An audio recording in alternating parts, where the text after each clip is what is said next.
Ooh. All right, all right, all right, all right, all right, all right, all right. Let me find this. We're gonna turn this down a little bit. How y'all doing tonight? Hello, hello, hello, everyone. How are you? How's it going? How you living? How you feeling?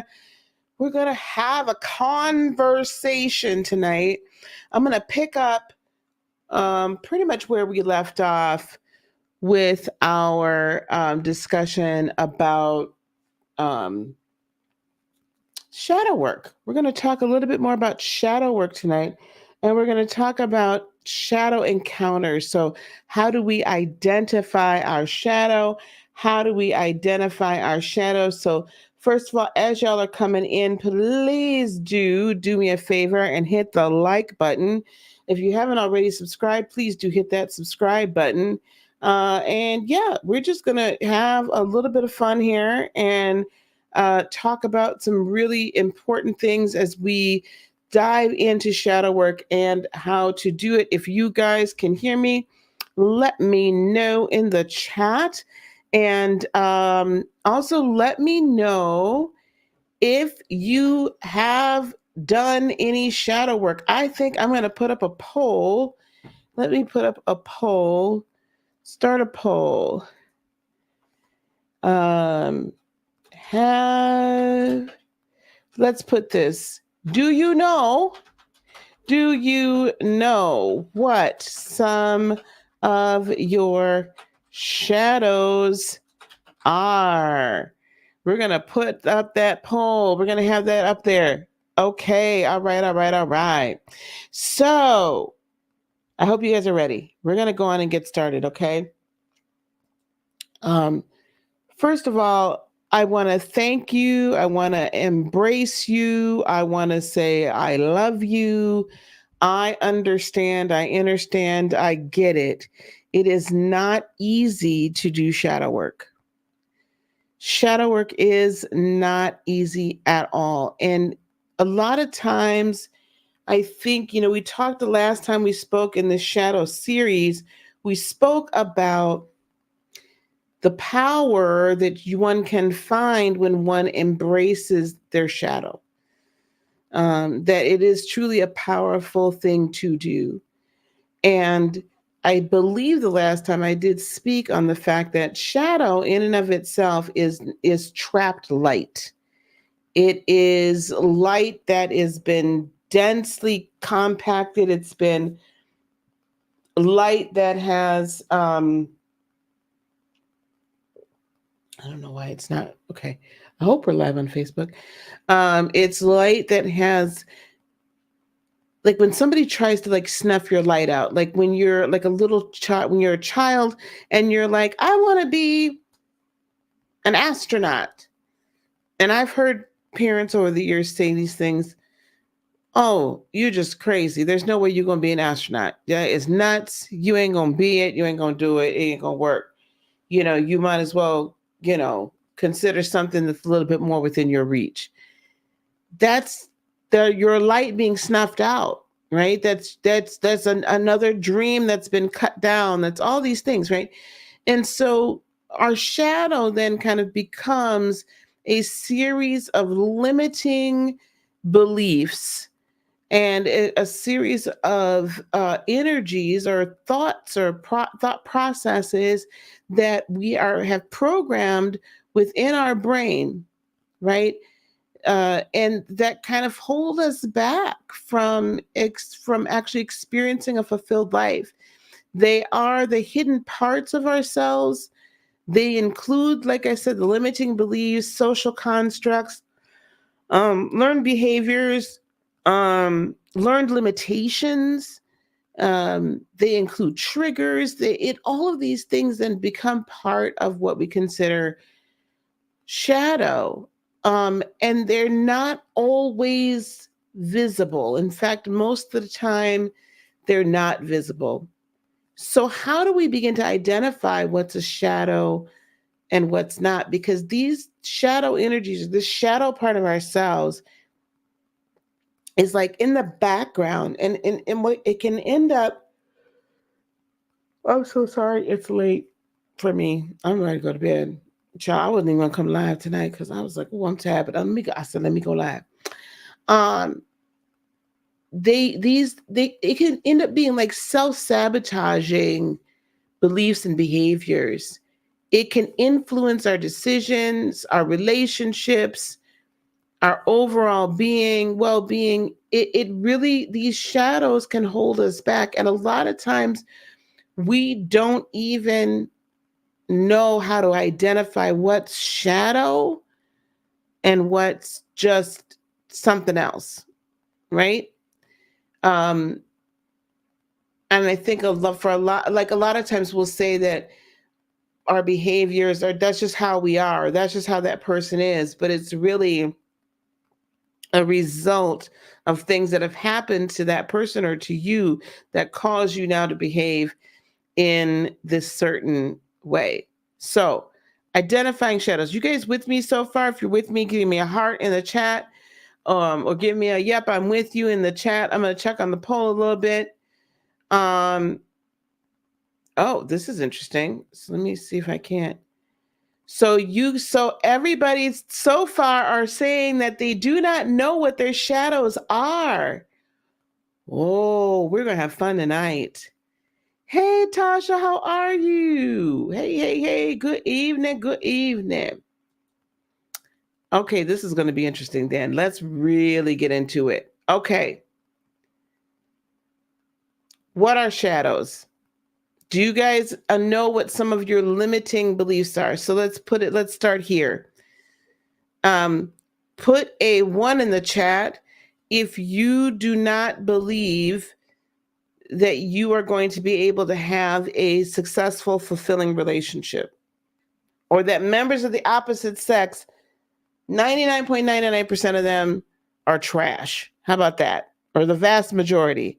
Can you put a 1 in the chat if you feel like the vast majority of the opposite sex is trash and incapable of having a solid relationship? Now I'm gonna wait and see if we get any ones in the chats. Put a 1 in the chat if you don't. Put a 2 in the chat if you are not sure that you're ever going to achieve the career goals that you set out to achieve. Put a 2 in the chat if you feel that way. Put a 3 in the chat if you find yourself always having toxic relationships. They could be friendships, situationships, familial relationships. Lord have mercy. So I ain't hit nothing for nobody. Ain't nobody had no, all y'all, ain't none of y'all had no problems. Okay, so I'm gonna give y'all some of my, what I realized was shadow work, some of my own shadows. Okay, thank you, Tasha. Thank you. I got somebody out here. I got a little help. I want you to think about all the times that you said you couldn't do something because of dot dot dot. All the times that you said this is just how I am. All the times that you were like, every time I get to a specific place, you've heard this, the saying, always the bridesmaid, never the bride. Did you ever, this is my life. For me, I was always getting to a certain place in corporate America, but I couldn't break that C-suite ceiling. Okay, I would get to a certain level of success in a career position at a company, and then all of a sudden,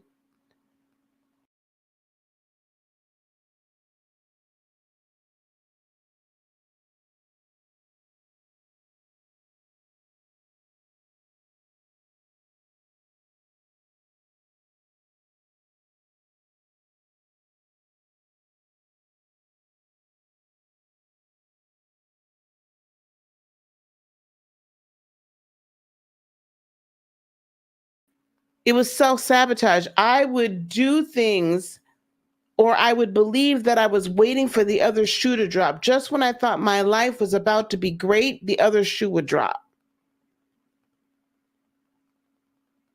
You know what I mean?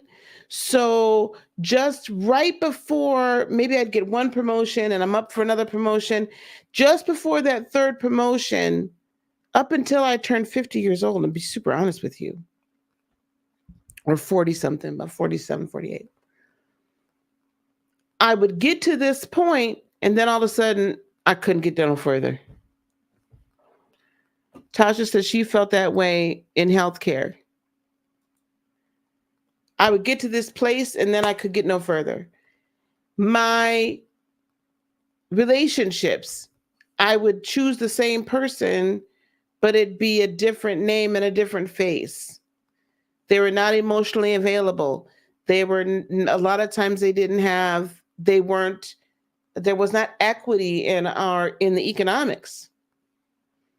Um, a lot of them were very emotionally, abusive.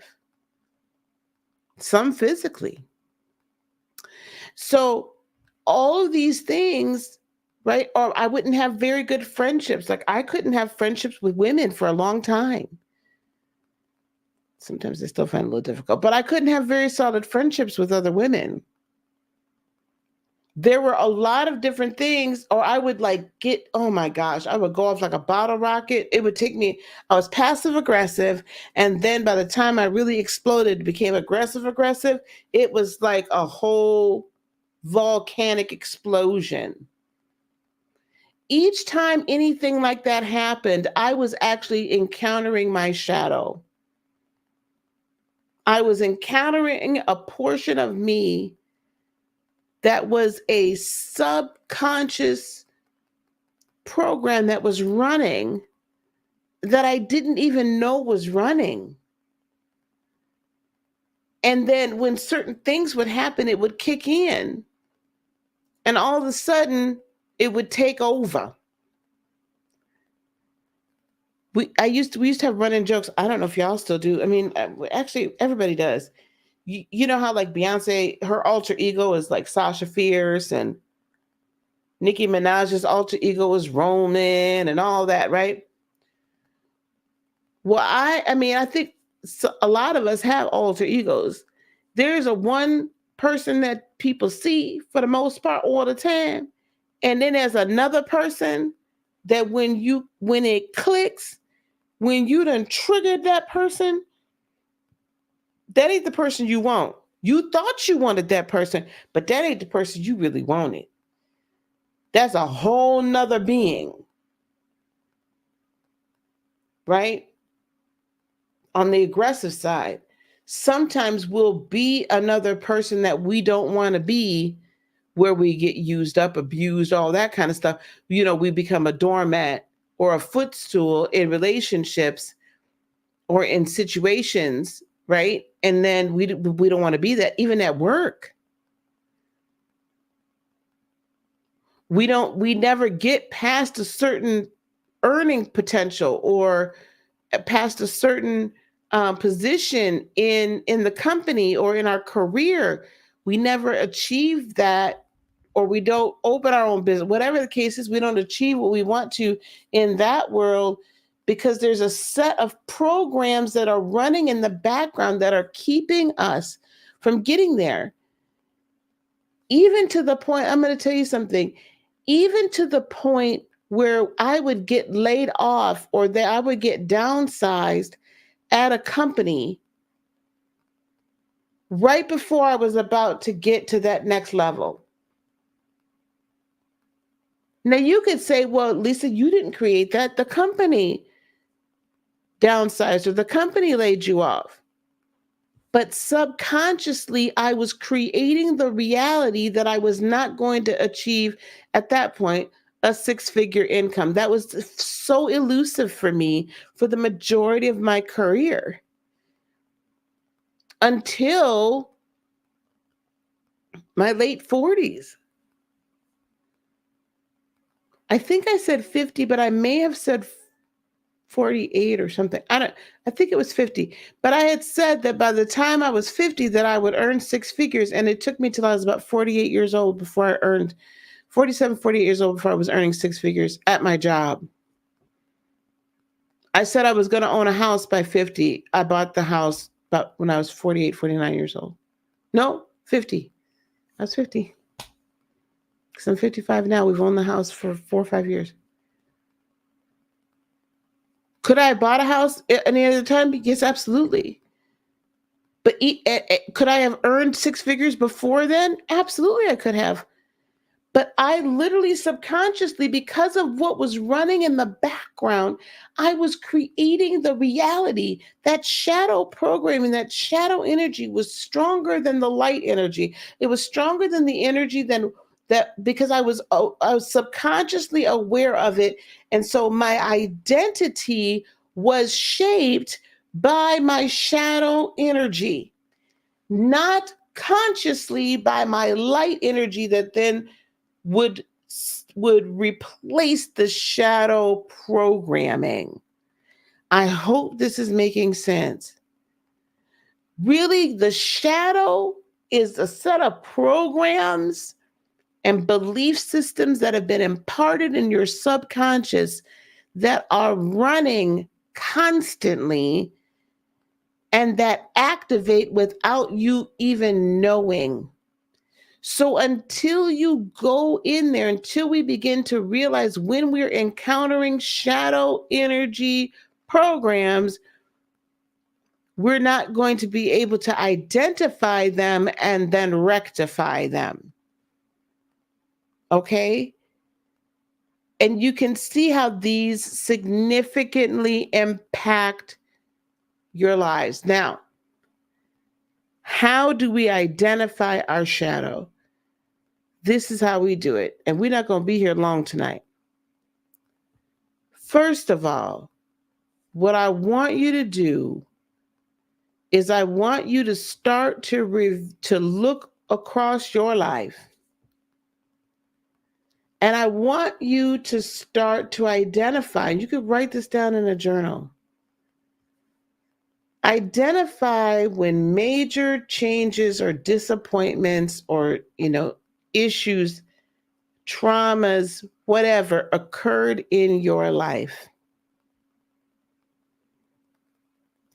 When you identify those, I then want you to take that and then I want you to think back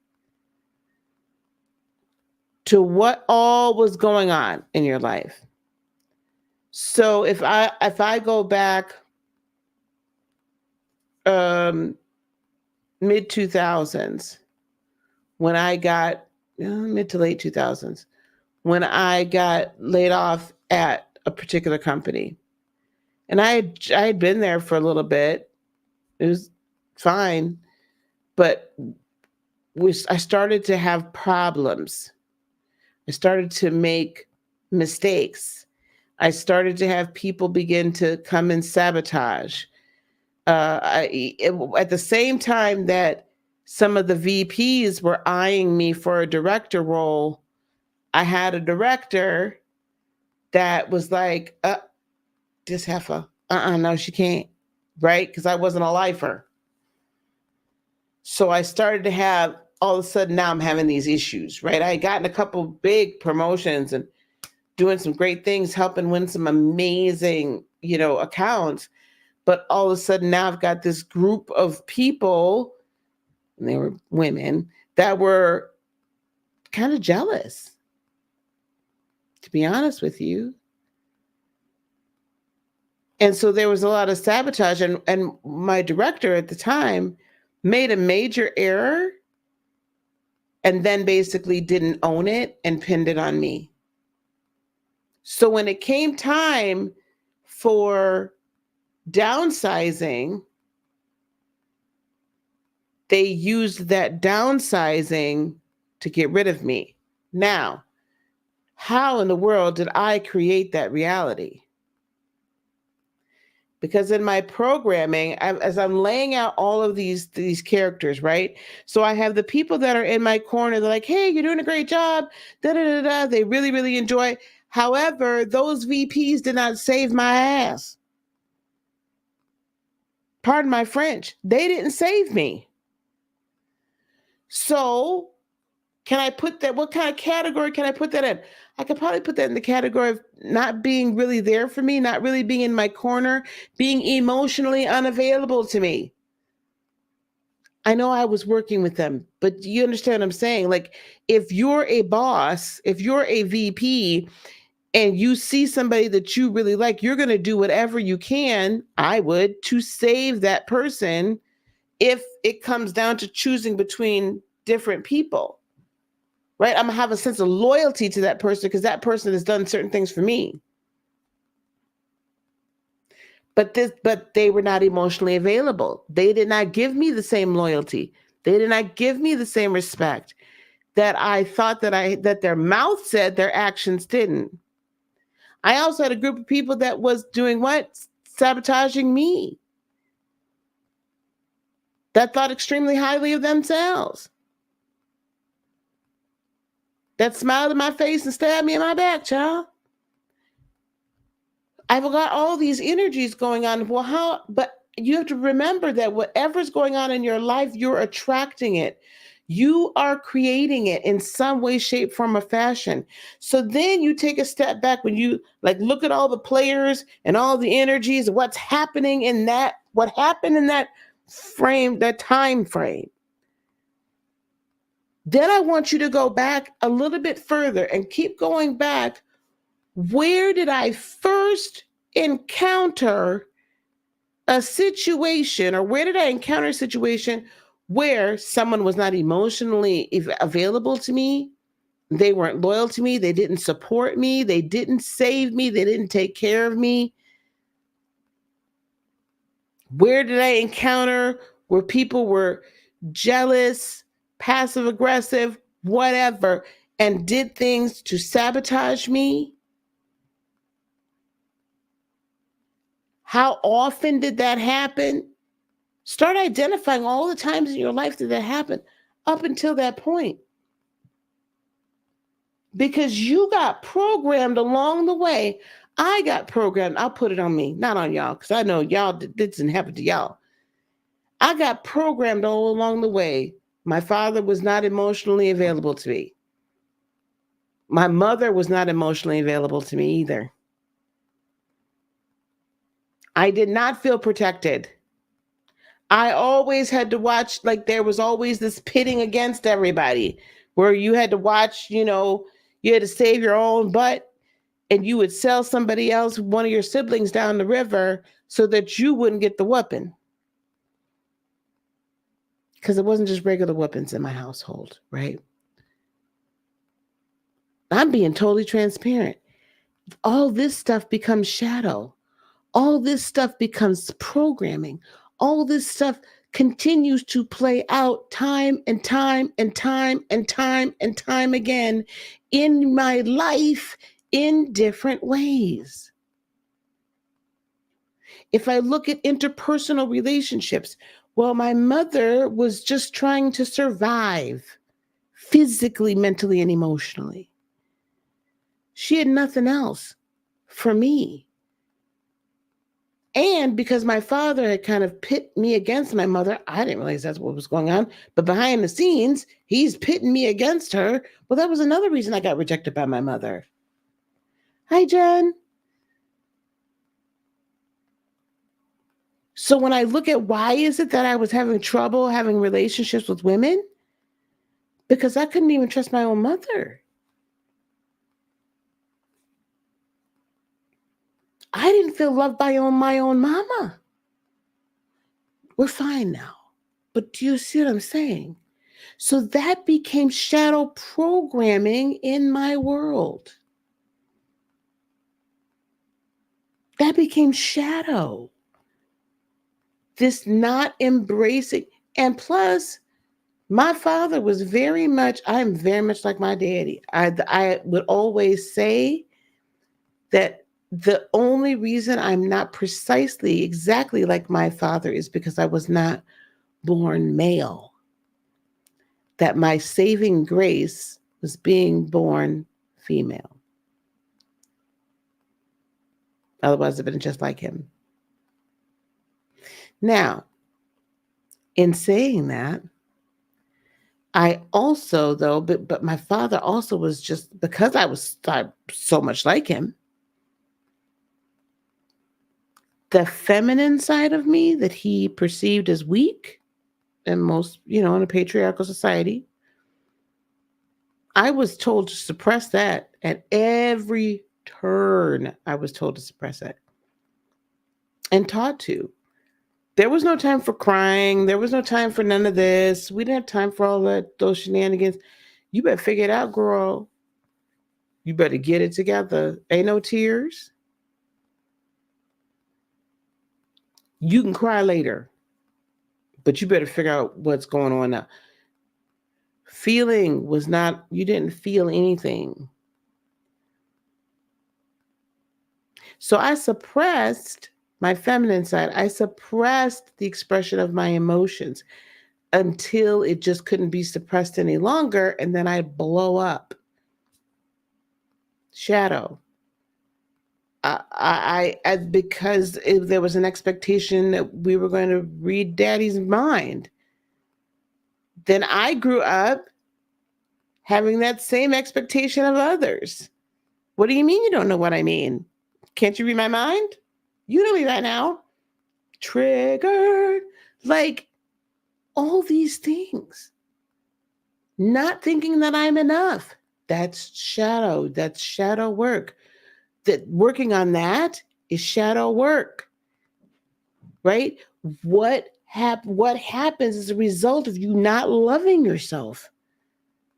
This is identifying your shadows, but you identify them by looking at your life experiences, begin to journal and begin to, I would journal. Maybe you can do it a different way, but begin to really analyze that and say, well, what was going on? What was this person doing? What was that person doing? How did that make me feel? What were these energies? And then roll it back. Then begin to roll it back. Because as you begin to roll it back and say, where did I first feel this way? Who made me feel this way? Who did this to me for the first time? Who made me feel less than? And if you can't remember the first time, just go back. Go back. Ooh, yeah. That boy, that girl in high school made me feel like trash. Okay, well, let's go back and now and then we're going to start doing the shadow work. We're going to start forgiving, identifying, releasing, and such. Okay? Forgiving, identifying, releasing, and such. Jen says, I'm just like my daddy as well. And that is good. Yes. Yes. I'm not saying it was bad. I'm just saying what as a result, how all of that got processed. Okay? There's a lot of things about my daddy that I love. And I'm very grateful that I am like him. All right, gang, listen. I said I wasn't going to hold y'all long. This was a quick in and out. This is what I am going to do, though, before I let y'all go. I do want to let you know that I am having if you missed last week, this past Thursday, the free webinar on becoming a spiritual coach, I'm having another one. There's registration link down in the description box below. You don't want to miss it. It is happening on December the 6th at 8 p.m. Eastern, 5 p.m. Pacific. And we will be continuing on this journey here through shadow work. The next installment, we're going to start with the shadow work from our root chakra. And in the root chakra, we're going to start working our way through. So I'm going to identify different types of shadow, and then we're going to begin to do that work. Now, I'm going to guide you through that. Now, the other thing that I want to tell you is this. If there are specific things you are dealing with, if you can identify your shadow, put it in the comments below. And then I'll begin to take some of those and we'll start doing some of the shadow work so that you understand how to uncover all of this. If you want to start working on your shadow with me personally, there's a link down below that a couple of links, it should be in there, hopefully. I hope so. If not, I'll put it in there when we get done. I just remembered I might need to do that. Where you can book a 30-minute or a 60-minute session with me. So we'll be sure to get those links down in the description box below as well. All right, guys, we're going to let you go. I might see you tomorrow. I'm still working on the Ruby Frankie video. I've written out the history of voodoo videos, so we're going to be working on that as well. And then now I'm watching a brand new thing that I don't think it's new, but one of my good girlies, she directed me to it's the Mother God cult. Love Has Won cult. It's on HBO Max. So we're going to talk about Ruby Frankie this week. We're going to talk about Mother Love this week, probably. I am going to go back through and start unpacking some of Bishop Pearson's Gospel of Inclusion teachings, because I think it's important that we do so. And then, yeah, we'll do a bunch of different stuff this week. So, yeah, thanks, guys, for being here. I really appreciate y'all. Don't forget, comment below, drop a like, let me know hey, AT2, we're getting ready to get on out of here, child. You're going to be on the replay gang. Let me know what your shadows are, what you've identified as. AT2, your birthday coming up, ain't it?